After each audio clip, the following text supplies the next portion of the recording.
यदि आप भी मध्य प्रदेश शासन के द्वारा चलाई जा रही विभिन्न सरकारी योजनाओं का लाभ लेना चाहते हैं तो आपके पास संबल कार्ड का होना बहुत ज़रूरी है। तो आज की वीडियो में हम आपको यही बताने वाले हैं कि किस प्रकार आप खुद से ही आप अपना और अपने परिचितों का संबल कार्ड बहुत ही आसानी के साथ घर बैठे किस प्रकार बना सकते हैं। तो इसके लिए बने रहिए हमारे साथ वीडियो के अंत तक। तो चलिए शुरू करते हैं आज का हमारा वीडियो।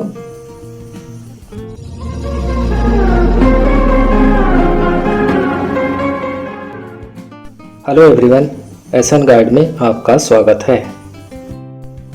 संबल कार्ड के लिए केवल वही व्यक्ति आवेदन कर सकते हैं जो किसी भी प्रकार की शासकीय सेवा में कार्यरत नहीं है और आवेदक के पास समग्र ID कार्ड होना चाहिए, साथ ही आधार कार्ड होना चाहिए और आधार कार्ड के साथ जो मोबाइल नंबर लिंक है वो भी होना चाहिए, तभी आप संबल कार्ड के लिए आवेदन कर सकते हैं। अब बात करते हैं कि संबल कार्ड बनवाने के क्या क्या फ़ायदे हैं। तो इसके कई सारे फ़ायदे हैं, जैसे कि योजना अंतर्गत अंत्येष्टि सहायता के रूप में 5,000 दिए जाते हैं सरकार के द्वारा, समान मृत्यु सहायता के रूप में 2 लाख रुपए, दुर्घटना के कारण यदि किसी की मृत्यु होती है तो 4 लाख रुपए, यदि आंशिक दिव्यांगता आ जाती है दुर्घटना में तो 1 लाख रुपए, यदि स्थायी दिव्यांगता होती है तो 2 लाख रुपए की सहायता सरकार के द्वारा दी जाती है। इसके अलावा भी कई सारे अन्य लाभ हैं, जैसे कि बच्चों की शिक्षा के लिए प्रोत्साहन के रूप में राशि दी जाती है, दुर्घटनाग्रस्त लोगों को स्वास्थ्य बीमा का लाभ दिया जाता है, तय सीमा तक बिजली बिल भी माफ़ किया जाता है। इसके अलावा यदि आप कृषि उपकरण खरीदते हैं तो आपको सहायता दी जाती है, अंत्येष्टि सहायता भी दी जाती है। इसके अलावा निःशुल्क स्वास्थ्य देखभाल भी किया जाता है। तो चलिए अब बात कर लेते हैं कि किस प्रकार आप संबल कार्ड के लिए आवेदन कर सकते हैं। आवेदन करने के लिए आपको कंप्यूटर में एक ब्राउज़र ओपन कर लेना है। यदि आप मोबाइल से आवेदन करते हैं तो आपको ब्राउज़र ओपन करने के बाद डेस्कटॉप मोड सेलेक्ट कर लेना है। फिर इसके बाद सर्च इंजन पर यहाँ पर आपको टाइप कर देना है संबल पोर्टल। इसका लिंक इस वीडियो के नीचे डिस्क्रिप्शन बॉक्स में मिल जाएगा, वहाँ से भी डायरेक्ट आप संबल के ऑफिशियल होम पेज पर पहुँच जाएंगे। इसके बाद इस पहले वाले लिंक पर आपको क्लिक करना है, संबल पोर्टल, जन कल्याण पोर्टल, श्रमिक सेवा पोर्टल, इस वाले लिंक पर आप क्लिक कर देना है। तो आपके सामने संबल का ऑफिशियल होम पेज आ जाएगा। यहाँ पर आपको पंजीयन हेतु आवेदन करें, इस पर आपको क्लिक कर देना है। तो आपके सामने एक नया पेज ओपन होगा। यहाँ पर आपको अपनी जो समग्र डिटेल है उसको फिल करना होता है। तो सबसे पहले आपको समग्र ID नंबर टाइप कर देना है, मेंबर का जो 9 अंकों का होता है। तो चलिए हम यहाँ पर फिल किए ले रहे हैं।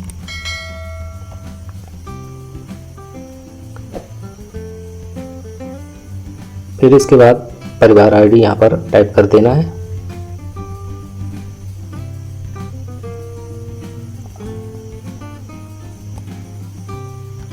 फिर इसके बाद ये कैप्चा कोड फिल कर देना है आपको। फिर समग्र खोजें, इस पर आपको क्लिक कर देना है। तो यदि समग्र ID आपके समग्र ID का eKYC नहीं है तो आपके सामने कुछ इस तरह से पॉपअप आएगा, इसे आपको ओके कर देना है।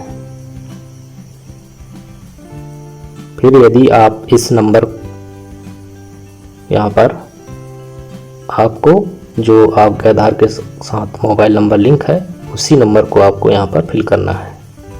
तो चलिए हम यहाँ पर मोबाइल नंबर फिल के ले रहे हैं। मोबाइल नंबर आपको फिल कर देना है। इसके बाद फिर दोबारा से आपको यहाँ पर भी सेम मोबाइल नंबर फिल कर देना है। फिर इसके बाद ये कैप्चा कोड नीचे यहाँ पर आपको फिल कर देना है। कैप्चा कोड फिल होने के बाद आपको नीचे यहाँ क्लिक कर देना है। तो आपके इसी मोबाइल नंबर पर एक OTP भेजा जाएगा। यदि आप इस नंबर को अपने समग्र के साथ जोड़ना चाहते हैं तो आपको यहाँ पर यस कर देना है। फिर इसके बाद यहाँ जब तक मोबाइल में हमारे OTP आ रहा है तब तक हम यहाँ पर ये कैप्चा कोड फिल किए ले रहे हैं। तो चलिए OTP भी आ गया, तो हम यहाँ पर OTP भी फिल के ले रहे हैं।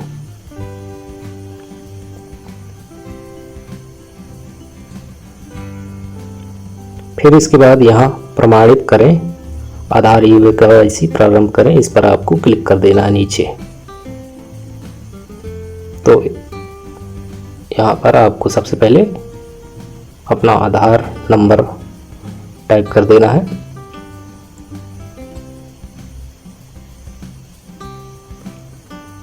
फिर आधार नंबर टाइप होने के बाद आपको सिंपली यहाँ नीचे कैप्चा कोड फिल कर देना है।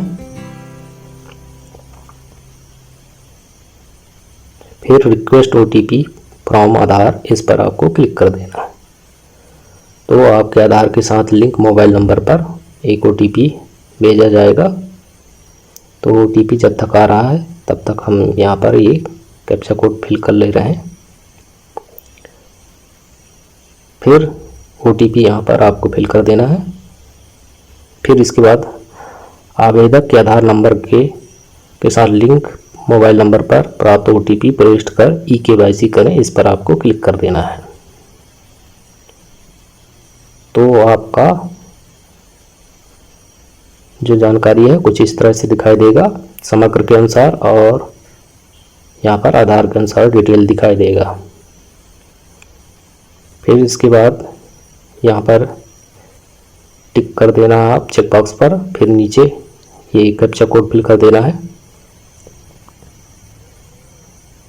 फिर इसके बाद update your name, gender, date of birth as per Aadhaar इन समग्र। इसका मतलब हुआ कि आपके आधार के अनुसार समग्र में डिटेल अपडेट हो गई है। इसके बाद आपके सामने कुछ इस तरह से नया इंटरफेस ओपन होगा संबल का। यहाँ पर आपकी सभी जानकारियाँ दी रहेंगी। तो आपको यहाँ नीचे आ जाना है।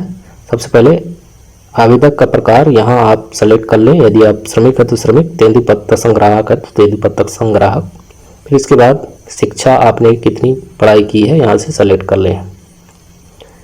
फिर इसके बाद अपना व्यवसाय आपको सेलेक्ट कर लेना है। यहाँ बहुत सारे कामों की लिस्ट है, आप जो भी काम करते हैं वो आप इस लिस्ट से चुन लें। यहाँ देख सकते हैं विभिन्न प्रकार के कामों की सूची दी गई है। इन्हीं सूचियों में से आपको अपना कार्य सेलेक्ट कर लेना है। तो चलिए हम अपना कार्य यहाँ से सेलेक्ट की ले रहे हैं। फिर इसके बाद क्या आप आयकर दाता हैं, यदि हाँ तो हाँ, यदि नहीं है तो नहीं। तो आपको नहीं सेलेक्ट करना है। इसके बाद यदि आपका ज़मीन 1 हेक्टेयर से अधिक है तो हाँ करना है, यदि नहीं है तो आपको नहीं सेलेक्ट कर लेना है। तो हम यहाँ भी नहीं सेलेक्ट कर लेंगे। फिर इसके बाद आपके पति पत्नी किसी शासकीय सेवा में कार्यरत हैं, यदि है तो हाँ, यदि नहीं है तो नहीं कर देना आपको। मोबाइल नंबर ऑटोमेटिक यहाँ पर फिल रहेगा। फिर आपके समग्र के सभी मेंबर्स के नाम यहाँ दिए रहेंगे। फिर इसके बाद नीचे यहाँ चेक बॉक्स पर टिक कर देना है। इसके बाद आवेदन संरक्षित करें, इस पर क्लिक कर देना है। तो आपका आवेदन सक्सेसफुली सबमिट हो जाएगा। कुछ इस तरह से दिखाई देगा। फिर सक्सेस का मैसेज आ जाएगा। जन कल्याण योजना के अंतर्गत आपका आवेदन जमा कर लिया गया है, आपका आवेदन क्रमांक इतना इतना है, ये दिया रहेगा। इसे आपको नोट कर लेना है। फिर इसके बाद ओके कर देना है।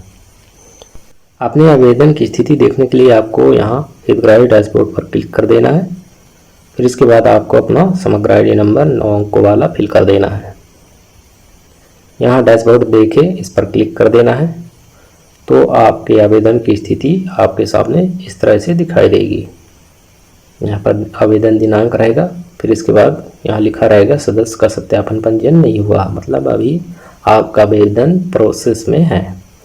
यदि आपका आवेदन स्वीकार कर लिया जाता है तो यहाँ पर लिखा रहेगा सदस्य का सत्यापन हो गया है, और यहाँ पर सभी समग्र मेंबर्स के डिटेल दिए रहेंगे, उनके नाम और ID। तो ये था हमारा आज का वीडियो। उम्मीद है इस वीडियो के देखने के बाद आप अच्छी तरह समझ गए होंगे कि किस प्रकार आपको संबल कार्ड के लिए आवेदन करना है। तो ये जानकारी आपको कैसी लगी नीचे कमेंट बॉक्स पर कमेंट करके ज़रूर बताएं, और वीडियो पसंद आई हो तो वीडियो को लाइक कर दें, और हमारे इस चैनल पे यदि आप नए हैं तो चैनल को भी सब्सक्राइब कर लें, ताकि ऐसी ही यूजफुल जानकारियाँ आप तक पहुँचती रहे। धन्यवाद। आपका दिन शुभ हो।